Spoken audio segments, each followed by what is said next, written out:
महाविकास आघाडीच्या मोर्चा संदर्भातल्या अधिकच्या अपडेट थेट महाविकास आघाडीचा मोर्चा ज्या रस्त्यावरून जाणार आहे, ज्या मार्गावरून जाणार आहे तिथून जाणून घेऊयात। आपले विविध प्रतिनिधी मुंबईतल्या विविध ठिकाणी आहेत आणि या सगळ्यांशी संवाद साधण्यासाठी अभिजित करंडे सुद्धा आता माझ्या सोबत आहे। अभिजित, तुझ्याकडे। नमस्कार, मी अभिजित करंडे। एबीपी माझाच्या या विशेष बुलेटिन मध्ये आपल्या सगळ्यांचं स्वागत आहे। मी आता उभा आहे रिचर्ड्स अँड क्रुडास कंपनीच्या गेटच्या बाहेर, जिथून महाविकास आघाडीचा महामोर्चा, हल्लाबोल मोर्चा जो आहे तो सुरू होणार आहे आणि त्याची जय्यत तयारी जी आहे ती मुंबई पोलीस असतील किंवा इथले कार्यकर्ते असतील त्यांनी पूर्ण केलेली आहे। आपण बघू शकतोय की तगडा बंदोबस्त इथं रिचर्ड्स अँड क्रुडास कंपनीच्या बाहेर। आणि बरोबर ही रिचर्ड्स अँड क्रुडास कंपनी कुठे आहे तर ही बरोबर जेजेचा ब्रिज जिथं मुंबईत चालू होतो, जेजे रुग्णालयाचा ब्रिज, त्या ब्रिजच्या अलीकडेच ही सगळी तयारी करण्यात आलेली आहे। जवळपास राज्यभरातून लाखभर लोक या मोर्चामध्ये सहभागी होतील असं सांगण्यात आलेलं आहे। आणि या मोर्चामध्ये म्हणजे महाविकास आघाडीचे सगळे दिग्गज नेते जे आहेत ते हजर राहणार आहेत। अजित पवार असतील, बाळासाहेब थोरात असतील, उद्धव ठाकरे असतील, आदित्य ठाकरे असतील, यांच्यासह सगळे दिग्गज नेते हजर राहणार आहेत। कालपासून जी एक चर्चा होती की अशोक चव्हाण या मोर्चामध्ये कुठे दिसणार आहेत की नाहीत, तर त्यांनी स्पष्ट केलेलं आहे की त्यांच्या पत्नी अमिता चव्हाण ज्या माजी आमदार आहेत ते या मोर्चामध्ये सहभागी होणार आहेत। त्यामुळे या सगळ्या मोर्चाच्या अपडेट्स जाणून घेण्यासाठी माझ्या सोबत असणार आहेत गणेश ठाकूर, वैभव परब, अमेय राणे आणि नवनाथ बन। सुरुवातीला आपण जाऊयात रिचर्ड्स अँड क्रुडास कंपनीमधून। वैभव माझ्यासोबत आहे। वैभव, कशी तयारी चालू आहे? अभिजित, तयारी आहे ती अंतिम टप्प्यात आलेली आहे। स्टेज आहे तो सज्ज झालेला आहे, कार्यकर्ते आहेत ते देखील आता इकडे यायला लागलेले आहेत। जी महत्वाची आसन व्यवस्था आहे नेत्यांसाठी ती देखील इकडे सज्ज करण्यात आलेली आहे। त्याचबरोबर नेत्यांसाठी खास व्हॅनिटी व्हॅनचं देखील इकडे नियोजन आहे ते करण्यात आलेलं आहे। राष्ट्रवादीचे नेते कार्यकर्ते देखील या ठिकाणी येऊ लागलेले आहेत। मला सांगा, किती वाजेपर्यंत शरद पवार साहेब येतील, अजित पवार साहेब येतील? या ठिकाणी महाराष्ट्रामधला सर्व तरुण वर्ग, विशेषतः शेतकरी, कामगार, ज्यांच्यावर अन्याय अत्याचार झाले, त्याचबरोबर स्वयंसेवी संस्था सुद्धा मोठ्या संख्येने या ठिकाणी उपस्थित राहणार आहेत। या मोर्चाचं आगळंवेगळं महत्व असं आहे की या देशामध्ये आणि राज्यामध्ये आपल्या ऐतिहासिक ज्या गोष्टी आहेत त्या ऐतिहासिक गोष्टींना कुठेतरी तडा जाण्याचा प्रयत्न होतो असं पाहतो। परमपूज्य डॉक्टर बाबासाहेब आंबेडकर असतील, आदरणीय छत्रपती शिवाजी महाराज असतील, महाराजांच्या बद्दल जे वक्तव्य केलं त्याही बाबतीत लोकांच्यामध्ये फार द्वेष आहे आणि म्हणून द्वेषापोटी बेरोजगारांचे जे प्रश्न आहेत सुटत नाहीत। त्या अनुषंगाने या ठिकाणी सर्व महाआघाडीचा मोर्चा मोठ्या प्रमाणात या ठिकाणी आहे। शिवसेनेचे नेते या ठिकाणी येतील, आदरणीय अजितदादा पवार साहेब, जयंतराव पाटील साहेब, सुप्रियाता, हे सर्व नेते मंडळी या ठिकाणी येतील। विशेषतः स्वयंस्फूर्तीने मोठ्या संख्येने या परिसरामध्ये तरुण वर्ग आणि विशेष करून महिलांचा सुद्धा सहभाग मोठ्या प्रमाणात आहे। अभिजित, मी ज्या भागात उभा आहे हे डी सर्कल आहे। याच भागामध्ये सगळे नेते महत्वाचे ज्यांचा आपण उल्लेख वारंवार करतोय ते सगळे नेते आहेत ते याच भागात जमणार आहेत आणि पाठीमागे कार्यकर्ते असणार आहेत। आपण जर पाहिलं तर युवा सेनेची टीम देखील इकडे सज्ज झालेली आहे। युवा सेनेचे नेते कार्यकर्ते आहेत ते देखील इकडे मार्गदर्शन करतायत। साईनाथ, काय करताय तुम्ही इकडे? आम्ही युवा सेना आणि आमचे जे शिवसेनेचे पदाधिकारी आहेत आणि महाविकास आघाडीचे कार्यकर्ते आहेत ते आता लाईन अप करतोय आम्ही मोर्चाचं सगळं। पहिले मीडियामॅन असेल आणि त्याच्यानंतर आम्ही एक डी झोन केलाय आणि त्या डी झोन मध्ये आमचे कार्यकर्ते, शिवसैनिक, महाविकास आघाडीचे कार्यकर्ते। वैभव जसं सांगतोय की तयारी अंतिम टप्प्यात आलेली आहे, तिकडे माझा सहकारी अमेय राणे आहे सीएसएमटी स्टेशन बाहेर। तिथं ट्रॅफिकच्या काय अपडेट्स आहेत अमेय? अभिजित, ट्रॅफिक आज पूर्णपणे दक्षिण मुंबईतलं खूप ताण आहे मुंबई पोलिसांवर, कारण की आज मोठ्या प्रमाणात इथं व्हीआयपी मुवमेंट आहे। मी सध्या सीएसएमटी स्टेशनच्या बाहेरच आहे, जिथं अर्धा रस्ता जवळपास पूर्णपणे स्टेजनं हा व्यापलेला आहे। दोन्ही बाजूला केवळ एक एक लेन सुरू ठेवलेली आहे आणि जशी मोर्चाची वेळ जवळ येईल तसा हा संपूर्ण रस्ता जो आहे मुंबईतला, दक्षिण मुंबईचा जे फ्लायओव्हर हा पूर्णपणे वाहतुकीसाठी बंद करण्यात येईल। आपण एका बाजूला बघतोय की स्टेजच्या समोर इथं सुद्धा 2 व्हॅनिटी व्हॅन सज्ज ठेवण्यात आलेले आहेत, जेणेकरून जे व्हीव्हीआयपी इथं येतील त्यांच्या सोयीसाठी ही सुविधा करण्यात आलेली आहे। परंतु सर्वसामान्य मुंबईकरांसाठी आज अतिशय महत्त्वाची गोष्ट म्हणजे दक्षिण मुंबईतलं आज विविध ठिकाणचं ट्रॅफिक जे आहे ते डायव्हर्टेड केलेलं आहे। याच कारणासाठी जिजामाता पार्क इथनं या मोर्चाला परवानगी नाकारण्यात आली होती, कारण की त्यानंतर जर नागपाडा जंक्शनच्या पुढनं हा मोर्चा सुरू झाला तर जे ट्रॅफिक डायव्हर्जन आहे ते मुंबई पोलिसांना करणं सोपं गेलं आणि त्याच विनंतीला मान देऊन हा जो मोर्चा आहे तो भायखळ्याच्या जिजामाता पार्क ऐवजी रिचर्ड्स अँड क्रुडासपासून सुरू होतोय। दक्षिण मुंबईत आज देशाचे सरन्यायाधीश धनंजय चंद्रचूड यांचे सुद्धा विविध ठिकाणी सकाळपासून कार्यक्रम आहेत। त्यामुळे आज दक्षिण मुंबईत या मार्गाच्या पुढे कुठल्याही आंदोलनाला तशी परवानगी नसते आणि त्याचाच प्रत्यय आज येतोय, कारण की ट्रॅफिक डायव्हर्जन आज मोठ्या प्रमाणात आहे. लाखोंच्या संख्येनं या मोर्चात लोक सहभागी होतील अशी अपेक्षा आहे. त्यामुळे आज जो फ्रीवेकडनं येतो पी डिमेलो रोड तो आज वाहतुकीचा मुख्य मार्ग असेल. त्याचबरोबर दुसरीकडे ग्रँट रोड गिरगाव चौपाटीचा जो परिसर आहे तो सुद्धा वाहतुकीसाठी पूर्णपणे उपलब्ध आहे. त्यामुळे जर आज चाकरमानी जे दक्षिण मुंबईत आपल्या कामाच्या ठिकाणी किंवा एखाद्या कामासाठी येत असतील त्यांनी या पर्याय मार्गाचा वापर करावा आणि शक्यतो जे फ्लायओव्हरचा वापर टाळणंच त्यांच्यासाठी जास्त सोयीचं होईल. अभिजित. नक्कीच नक्कीच, म्हणजे ही जी ट्रॅफिकची व्यवस्था आहे जी चोख करण्यात आलेली आहे, जेणेकरून या रस्त्यावरून जी लोक प्रवास करणार असतील त्यांना पर्यायी मार्ग जे आहेत ते सुद्धा उपलब्ध करण्यात आलेले आहेत. माझ्यासोबत गणेश ठाकूर आहेत, रिचर्ड्स अँड क्रुडास कंपनीच्या बाहेरून. गणेश, आता इथून मोर्चाला सुरुवात होणार आहे, कार्यकर्ते जमायला सुरुवात झाली आहे, काय तयारी आहे? अभिजित, जय्यत तयारी आहे आणि या मोर्चाच्या माध्यमातून राज्य सरकार, केंद्र सरकार या सगळ्यांवर निशाणा साधण्यासाठी वेगवेगळी फळकं, बॅनर्स लावले गेलेत. एक बॅनर ज्याने माझं लक्ष वेधलं ते म्हणजे हे कर्नाटक बेळगाव सीमावाद संदर्भातला हा बॅनर आहे. इथं राज्य सरकारसोबत केंद्र सरकारवर निशाणा साधण्यात आलेला आहे. केंद्र सरकार व कर्नाटकाला धडीक भरली असा मराठी बाणा दाखवूया. इथं बाळासाहेब ठाकरे यांचा फोटो आहे, हुतात्मा ज्यांनी इथं बेळगाव किंवा कर्नाटकात. गणेश मी तुझ्याकडे येतो गणेश, पण माझ्यासोबत आता सचिन अहिर आहेत आपल्यासोबत. सचिनजी, तयारी जोरदार झालेली आहे, महामोर्चा आहे आणि महापुरुषांविरोधात जो द्रोह करण्यात आलेला आहे असा तुमचा आरोप आहे, त्या विरोधात आहे. काय उद्देश आहे? उद्देश स्वच्छ आहे आणि आपल्याला सर्वांनाच माहिती आहे की आपण सर्वांचा जो लोकांचा जनरोष जो आहे, जो रोष या एका विषयावरती नाही आहे. तर गेल्या 2.5-3 महिन्यामध्ये ज्या पद्धतीने महाराष्ट्राची कुंचमनाकरील केली जाते ह्याचा निषेध म्हणून घेऊन या सर्व लोकांची जो जनमत आहे तो या मोर्चामध्ये आपल्याला पाहायला मिळणार आहे.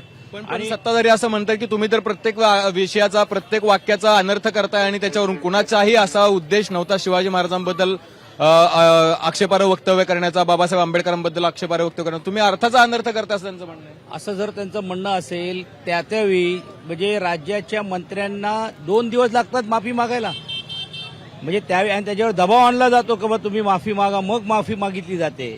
आणि एवढंच नाही तर तुम्ही बघितलं असेल की बा निवड फक्त महाराष्ट्रातले नाही, राष्ट्रीय प्रवक्ते जे ते अजून त्या मतावर ठाम म्हणतायत.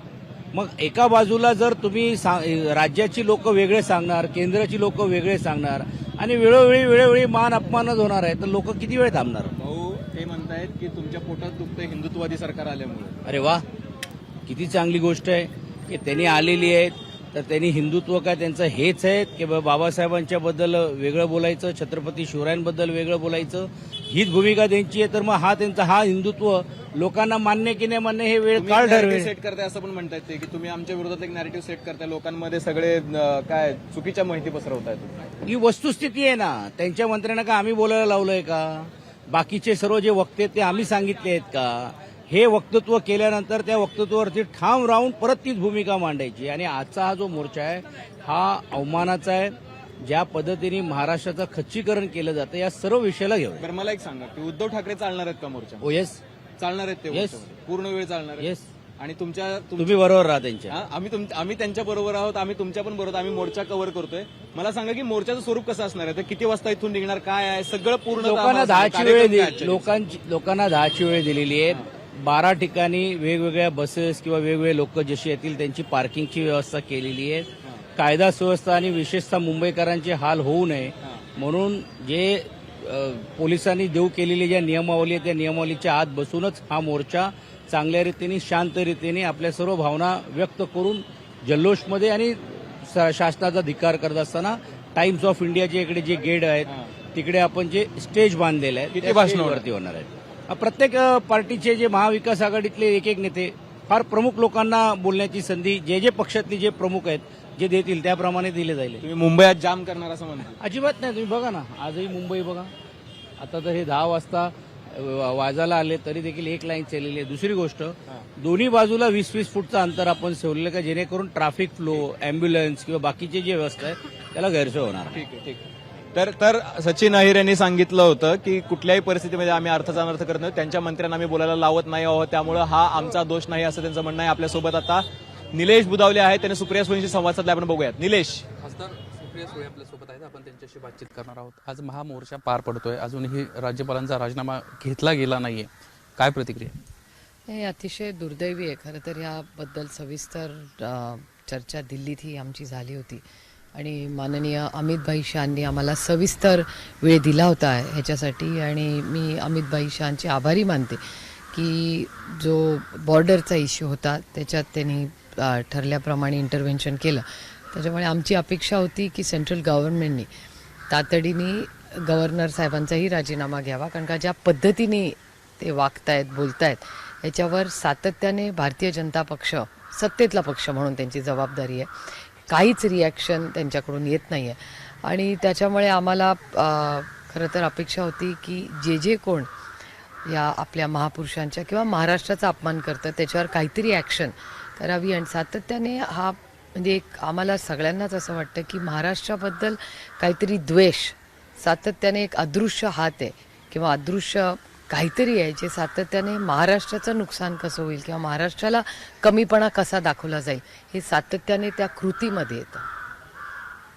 गृहमंत्री अमित शहा यांच्यासोबत काही दिवसांपूर्वी राज्यातल्या दोन्ही महत्त्वाच्या नेत्यांची बैठक झाली. याच्यामध्ये कर्नाटकचे मुख्यमंत्री होते आणि त्यांना त्या ठिकाणी स्पष्टीकरण केलं होतं की या ज्या ट्विट झालेल्या आहेत सीमावादासंदर्भातल्या त्या मी केलेल्या नाही आहेत, कुठंतरी त्या संदर्भामध्ये कुठंतरी अडचण आलेल्या आहेत, कुठंतरी हॅक झालेले आहेत, अशा पद्धतीचं त्यांचं म्हणणं होतं.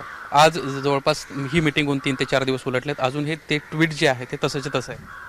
मला असं वाटतं ह्याची एक SIT बसवली पाहिजे, कारण ह्या देशाच्या जर एखाद्या मुख्यमंत्र्याचं अकाउंट हॅक होत असेल तर हा एक नॅशनल इश्यू आहे खरं तर. त्याच्यामुळे मी अमितभाई शहांना विनंती करीन की तुम्ही एक मोठी ह्याची ऑल पार्टी डेटा प्रोटेक्शनचं जे बिल केंद्र सरकार आणणार आहे त्या माध्यमातून होम मिनिस्ट्रीनी नक्कीच तर सुप्रिया सुळेंनी सांगितलेलं आहे की ज्या पद्धतीची वक्तव्य राज्यपालांकडून झाली त्या पद्धतीची वक्तव्य पाहता राज्यपालांना केंद्र सरकारने परत बोलवायला हवं होतं, पण राज्यपालांना परत बोलवलं नाही. हा महाराष्ट्राचा अवमान आहे असं सुप्रिया सुळेंचं म्हणणं आहे. माझा सहकारी गणेश ठाकूर सध्या रिचर्ड्स अँड क्रोडास कंपनीच्या बाहेरून माझ्यासोबत आहे. गणेश, मगाशी तुझं बोलणं अर्धवट राहिलेलं होतं, तयारी जय्यत झालेली आहे पण आता अंतिम टप्प्यात आलेली आहे. तासाभरानंतर इथं खूप गर्दी व्हायला सुरुवात होणार आहे आता. अगदी बरोबर, आणि गर्दी जास्त होऊ नये म्हणून सगळ्यांना कार्यकर्त्यांना या रिचर्ड्स अँड क्रुडास कंपनीच्या आतहून बाहेर काढण्यात येणार आहे. म्हणजे गाड्या जे येतील ते सिग्नलला थांबतील आणि तिथून कार्यकर्ते चालत या दुसऱ्या गेटनं आत जातील. अभिजित, जी जय्यत तयारी आपण सांगतोय ह्या तयारीमध्ये तिन्ही पक्षांचे झेंडे तर आहेतच, मात्र वेगवेगळ्या विषयांवर सरकारचा धिक्कार करण्यासाठी सरकारवर निशाणा साधण्यासाठी होर्डिंग्स लावले गेले आहेत, बॅनर्स लावले गेलेत. आपण माझं एक बॅनर इथे लक्ष वेधलं ते म्हणजे हे महाराष्ट्र कर्नाटका सीमावादचा हा बॅनर आहे. इथं बाळासाहेब ठाकरे यांची आठवण आहे. बाळासाहेब ठाकरे यांनी जी सभा घेतली त्याची आठवण करताना त्यांचा एक फोटो इथे दिसतोय. त्याचबरोबर ज्या हुतात्म्यांनी आपली आहुती दिली त्यांचा इथं फोटो दाखवून उल्लेख केला गेला आहे की आणखी किती हुतात्मे पाहिजेत असा प्रश्न विचारला गेला आहे आणि थेट नरेंद्र मोदी पंतप्रधान यांना हा प्रश्न विचारला गेला आहे. तसंच राज्य सरकारच नव्हे तर केंद्र सरकारवर हा फलक दाखवत हे बॅनर लावत शिवसेना उद्धव बाळासाहेब ठाकरे या पक्षाकडनं निशाणा साधला गेलेला आहे. बोमय्या कर्नाटकी सरकारचा जाहीर निषेध म्हणून फक्त महापुरुषांच्या बद्दल केलेलं आक्षेपार्ह विधान, त्याचबरोबर बेरोजगार आणि इतर विषयांचंच नव्हे तर ज्या विषयानं मागील काही दिवसांपासून महाराष्ट्रामध्ये वादळ निर्माण केलं होतं ते म्हणजे महाराष्ट्र आणि कर्नाटक सीमावाद, त्याचेही फलक इथं लावले गेलेत. आणि अशी वेगवेगळे फलकं इथं बॅनर्स पाहतो इथं ज्यामध्ये सरकारला प्रश्न विचारले गेले आहेत. काही बॅनर्समध्ये सरकारला प्रश्न विचारले गेलेत की आपण सरकारमध्ये जाणारे उद्योग कुठे आहेत, तर काही प्रश्नांमध्ये सरकारने जे काम केले आहे त्यावर प्रश्न विचारले गेलेले आहेत. महापुरुषांच्या अपमानासंदर्भात प्रश्न म्हणून सगळ्या बाजूनं तयारी करून आपण पाहतो अभिजित अनेक दिवसांत सगळ्या बाजूनं घेरण्याचा प्रयत्न जो आहे तो महाविकास आघाडीने सरकारला केलेला आहे. आपण बघतो आहोत की रिचर्ड्स अँड क्रोडास कंपनी बाहेर आता गर्दी व्हायला सुरुवात झालेली आहे. ट्रॅफिकची मुवमेंट जी आहे ती हळूहळू होते आहे. माझा सहकारी नवनाथ बन आहे टाइम्स ऑफ इंडिया बिल्डिंगच्या परिसरामध्ये जिथे हा मोर्चा संपणार आहे आणि तिथं नेमकी कशी तयारी चालू आहे. सिक्युरिटी, नवनाथ, सिक्युरिटी हा अत्यंत महत्वाचा विषय आहे या मोर्चामध्ये. काय तयारी आहे सिक्युरिटीच्या दृष्टीने नवनाथ? टाइम्स ऑफ इंडियाच्या या इमारतीच्या समोर मोठ्या प्रमाणात पोलिसांचा बंदोबस्त आहे. VIP सगळे महत्त्वाचे नेते याच ठिकाणी मोर्चाचा समारोप करण्यासाठी येणार आहेत, त्यामुळं बंदोबस्त मोठा आहे. एक बॅनरकडे मी लक्ष वेधू इच्छितो. हे बॅनर खूप सूचक आहे. अबू आझमी यांनी लावलेलं बॅनर आहे. त्याच्यावर सोनिया गांधी, शरद पवार, उद्धव ठाकरे आणि त्यांच्यासमोर भगवा ध्वज. खरं तर हे सिम्बॉलिक दृश्य, महाविकास आघाडी एकत्र आल्यापासून अबू आझमींच्या समोर भगवा ध्वज लावलेला दिसतोय आणि स्टेज देखील सजवण्यात येत आहे. स्टेजची पूर्ण तयारी झालेली आहे. कुठलाही गैरप्रकार होऊ नये यासाठी सगळे कार्यकर्ते या ठिकाणी सज्ज आहेत आणि पोलिसांचा देखील चोख बंदोबस्त आहे. साधारणतः 12:30च्या सुमारास हा मोर्चा याच ठिकाणी येईल आणि या स्टेजवरनं महाविकास आघाडीचे सगळे दिग्गज नेते या मोर्चाला संबोधित करतील. माहिती अशी मिळते की स्वतः शरद पवार देखील या मोर्चामध्ये सहभागी होऊ शकतात आणि ते देखील या ठिकाणाहून भाषण करू शकतात. याशिवाय जे तिन्ही पक्षाचे प्रमुख नेते आहेत ते देखील संपूर्ण जनसमुदायाला याच ठिकाणाहून संबोधित करतील. जे ब्रिज, हा जे ब्रिज आपण बघू शकतो. तिथून उतरल्यानंतर स्टेजपर्यंत साधारणतः 1 किलोमीटरचा हा परिसर आहे. या पूर्ण परिसरामध्ये नक्कीच. लोकांची बसण्याची व्यवस्था केली जाईल. मोर्चेकरी जे येतील त्यांना या ठिकाणी बसवलं जाईल. यामुळं इथला सगळा परिसर भगवे ध्वज आहेत, काँग्रेसचे झेंडे आहेत, राष्ट्रवादीचे झेंडे आहेत, अशा सर्व झेंड्यांनी फुललेला आहे. मोठ्या प्रमाणात बॅनरबाजी देखील करण्यात आलेली आहे. वेगवेगळ्या पक्षाच्या माध्यमातून आपलं शक्ती प्रदर्शन करण्याची ही पूर्ण तयारी आहे. ज्या पद्धतीनं राज्यपालांचं वक्तव्य आलं, भाजपच्या काही मंत्र्यांचं वक्तव्य आलं आणि सीमा प्रश्न, या सगळ्यांवर एकत्रित हल्लाबोल करण्याचा प्रयत्न विरोधकांचा आहे. अगदी काही वेळामध्ये मोर्चाला सुरुवात होईल. अभिजित. नक्कीच नक्कीच अगदी काही वेळामध्ये मोर्चाला सुरुवात होईल. मोर्चाची तयारी पूर्ण झालेली आहे. सगळे नेते जमायला सुरुवात झालेली आहे. राष्ट्रवादीचे, काँग्रेसचे आणि शिवसेनेचे नेते जे आहेत ते घटनास्थळी यायला सुरुवात झालेली आहे. हे झेंडे आपण बघू शकतो सगळं रस्त्यावरती पूर्ण मुंबईभर तिन्ही पक्षाचे झेंडे लावण्यात आलेले आहेत आणि अशी तयारी जी आहे ती तयारी गेल्या काही दिवसांमध्ये, काही वर्षांमध्ये असे मोर्चे निघालेले नव्हते. NRCच्या विरोधात निघालेला महाराष्ट्रातला मोर्चा आणि त्याआधी राज ठाकरेंनी रजा अकादमीका विरोधात काढलेला मोर्चा, हे 2 मोर्चे वगळता गेल्या काही वर्षांमध्ये इतका मोठा मोर्चा, इतक्या मोठ्या मोर्चाची तयारी मुंबईमध्ये झालेली नव्हती. त्यामुळे या मोर्चाकडे आपलं लक्ष असणार आहे. एबीपी माझाचे सगळे प्रतिनिधी जे आहेत ती या मोर्चाची बित्तम बातमी आपल्यासमोर घेऊन येणार आहेत. एबीपी माझा, उघडा डोळे बघा नीट.